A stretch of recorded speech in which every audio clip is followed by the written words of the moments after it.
Welcome to Center Heist Productions. Glad to see everybody come. If you could, please hit the likes and the subscribe. I'd be very grateful for it, and it would help us out a lot moving forward.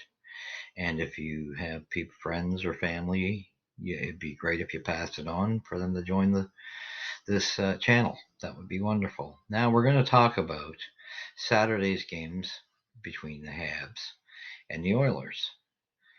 Unfortunately, it turned out to be a great first period for the Habs. We came out very strong, and nice goal with Suzuki getting one. It was beautiful.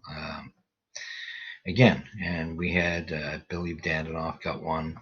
But either way, we fell apart in the second period. And that was the big story here, is we easily could have won this game. We were pretty much outplaying Edmonton and skating with them and keeping McDavid and Draisaitl in check for the most part. But we got the penalties, and what really disturbed me about this is, again, you get such biased commentators making an opinion. You cannot base your opinion on one player taking a penalty and he's the blame for the loss. That's incorrect. If you know anything about hockey, that the whole team plays together. You don't have to follow suit just because one guy takes a penalty. You pull it together, kill the penalty, and move forward. But some commentators, and this is a big problem with the media, stop taking things out of context, because this game was not on Arbor Jackeye whatsoever. Yes, he took a bad penalty, no doubt about it, trying to slow down McDavid. There's no doubt about it. We agree. But Montreal easily could have just stuck to killing that penalty and probably would have done well. I think we could have won this game. In the end, I do think it would have been tight. I think Edmonton might have came out and, scored a couple for sure. I think this could have been easily a 3-2 game for sure for the Habs. No doubt in my mind. We played well until the second period. And I mean, we went bananas with the penalties. It was just outrageous. And I'm sorry, Joel Edmondson, again, it's what's going on. A little too free with the forward checking with that stick, cross checking. And he likes to cross check with that stick forward on guys and push them back with it. But as you see, doing that, it cost the Habs because it slipped. He definitely didn't do it intentionally, but it's ended up sliding up the Hyman's shoulder pad and got him in the head. And there's no and ifs and buts. It got him in the head, and there was definitely a cut drawn. And to me, yes, the right calls were actually made by the refs of a 5-minute and throwing him out. I have no problem with that. Now, do I think it deserves a suspension? No, I don't think it was as obvious as what Austin Matthews had done. He directly went after the head last year. Excuse me. But this wasn't deliberate. But again, there was no real leadership stepping up to pull us out of this whirlwind of penalties. And I almost think at some point, the way it was going, because it was just too much. I mean, Allen played all right, and I think he would have been all right enough to pull out a victory had we not just gotten so far. I mean, we got so far in the hole with the penalties, it was ridiculous, and that was really the storyline. But I mean, again, to pin it on one hockey player, not a chance. I mean, look at that goal by Jackeye from the point on the power play. Now, this is a nice change to see the Habs are starting to move in Jackeye onto power plays. Other people, let's just say, and Slav had a little bit of time, although I don't find he gets enough time. They only put him out for like 30 or plus seconds, and he's not going to do much in that time. But I mean, he always shows a little bit of signs. I don't think this was his strongest game. Mind you, I'll say that, I mean, he's playing better than half the team up front. That is, half of the forwards up front. There's no doubt about it. But it wasn't his strongest game. However, that line of him and Monahan and Anderson on there seems to be uh, some juice sparked from it. Yeah, so it's definitely, evidently going to be. I think if they leave this line, let it gel, because there is chemistry between Monahan and Slav. I think this line could be another line that starts producing now. And the other good thing was Dandanoff produced, and that was good to see. And he had actually one of his stronger games, probably of the season. He played half decent in this game, so that was nice to see. Now it's funny because him and Dvorak, they played quite well, and there was no Brendan Gallagher. And you know what? They seemed to play better without him. Oddly enough, it's really strange, but it just seemed to that line seemed to work better without him. So that's saying something. Something can happen with that line as we're starting to see some movement from it. But there's no doubt in my mind. I still say 100% that the Monahan line with Slav should be line two. Period. Get Slav some ice time. And the same thing. Well, isn't this a clear message? Like I say, you've seen just how well. Jack Eye's been playing well defensively. He just brings an edge. Montreal plays much more with an edge when he's in the lineup. So his presence was definitely felt tonight. I found that I think Jarvie got a little lucky tonight because he looked like he was trying to rear Jackeye into something, and I think I don't think that would even have been a match, to be honest. I think Jackeye would have ate him for breakfast, but I think his idea was take him off the ice with him because Jarvie is usually pretty darn quiet for the Oilers. Yeah, he played physical. I give him that, and that was kind of nice from his end. But his production, and that's why I think the Oilers have been trying to dump Jarvie. And I'm sorry, I'm hoping we stay clear of that one. Just we got enough issues with some of the trades we have made, but I think this is a clear message. You keep Jackeye and Kusevich together.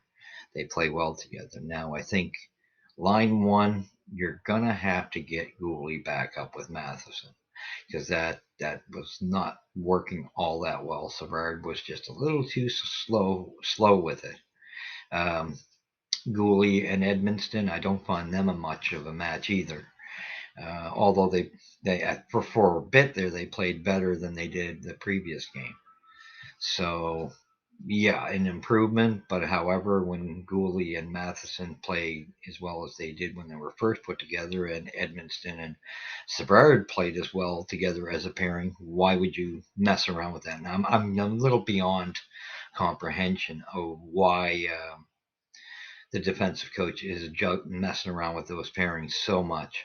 It's time to bring, like I say, keep the kids in.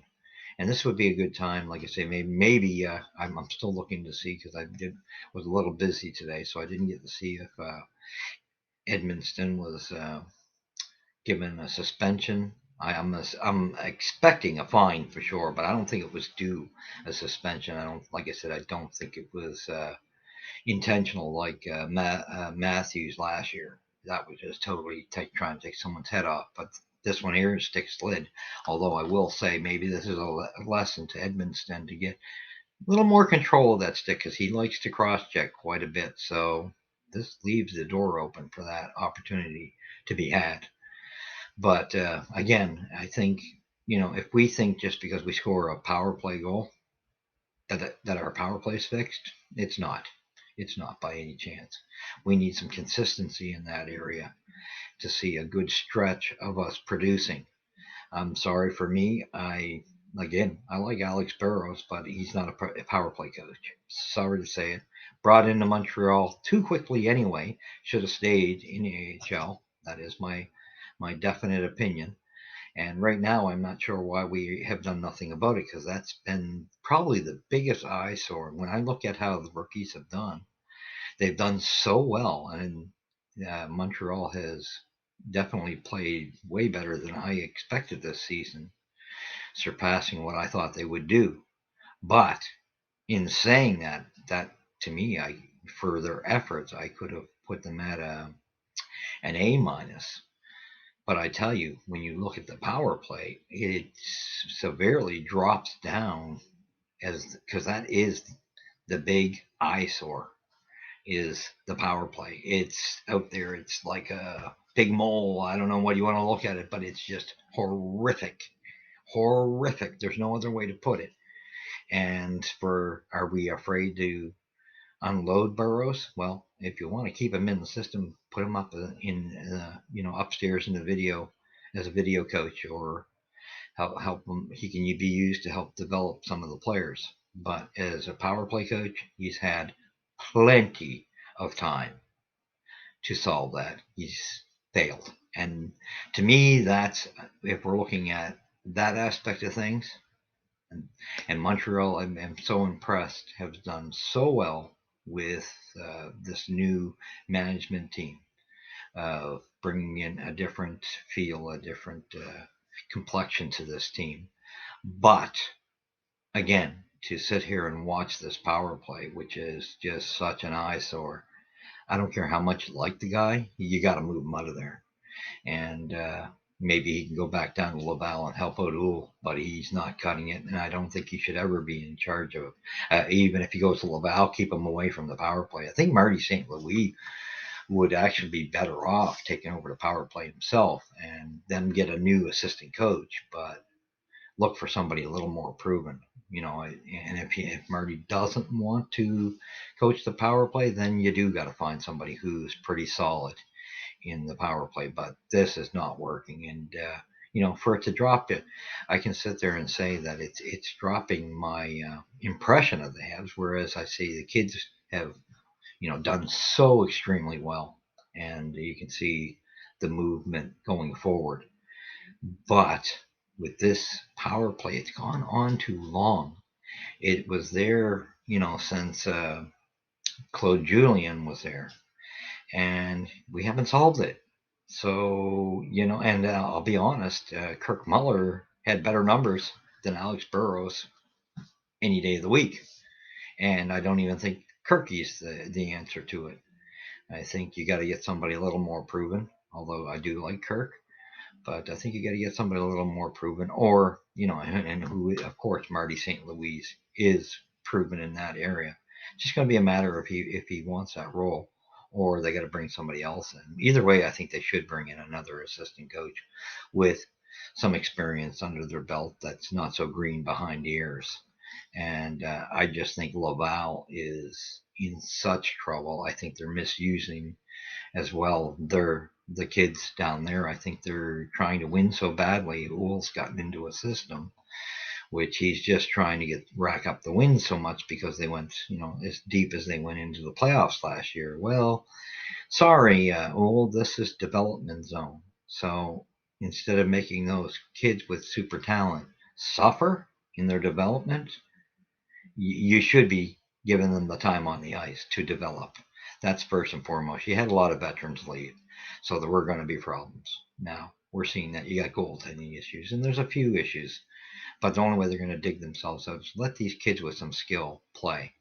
And it's good to see, I'll say, Justin Barron's looking good down there. And it's nice to see he looks like he's on the very top of the list. So I think we'll be seeing Barron soon. But again, I would like to see, and I think, depending on what Edmonton's case is, maybe Harris gets back in there. And I think, I'm thinking all those four defensemen rookies should be in that lineup. That's just my opinion. Sorry, Weidman, if you want to send him waivers or trade him, just do something. You're going to have to. You're not going to get much more for Weidman. So to me, if you can get a fifth round pick, trade him now. And you've already given him his reward for last season. And yes, he's a great guy because our veterans are on defense. They're great guys. That's not why we have to unload them. We have to unload them because in 2 years they're not going to. They're already showing signs of not fitting. I mean, Matheson again. He's new to the system, 29 years old, and he's got some speed. So he's staying. And like I said, I would keep Savard, but I would rest Savard. I think Savard needs a break. He's been running ragged and played over his head. So again, if we stay focused, there's no doubt we can beat a team like Edmonton. But at the same token, I know some of us don't mind seeing the loss anyway. It was just you knew they could have won this without all the penalties for sure. There's no doubt about it. Nice.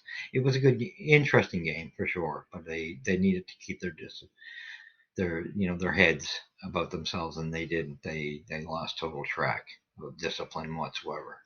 So yeah, again, we will talk. Like I say, Vancouver's tonight.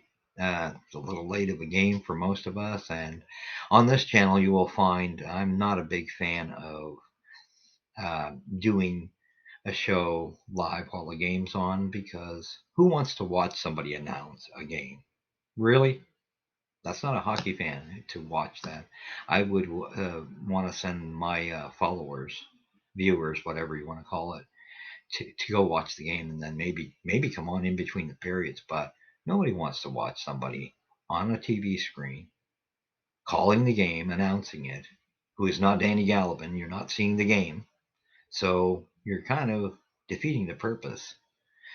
To me, it's like common sense tells you very clearly. If you're a hockey fan, go watch the game. That's where we should be as people running these channels, directing you to watch the game. You're a hockey fan. You're not a specific podcaster individual fan. I mean, this is just a joke. I've never ever bought into watching a game live, just watching somebody announce, and you're not able to see the game. That just doesn't make sense to me. That's not a hockey fan. So you probably will never see that there. That's not to say that you might see me go into in between periods or after a game down the road. But this is just an extra video I wanted to get done up, and thank you for stopping by and watching. Please subscribe and hit the likes. Once again, that helps us get farther. And yes, hopefully we'll look at trying to get one out by the end of the week, like we have been doing it. That's our regular one. This was kind of an extra, but it puts me ahead of the game. So we're learning the software, and yes, once again, I have to thank Junkie for doing a software video. He did a very good job on it. And yes, so everybody, again, have a good day, and thanks for stopping by. And again, where does the puck drop first? At center ice. Take care.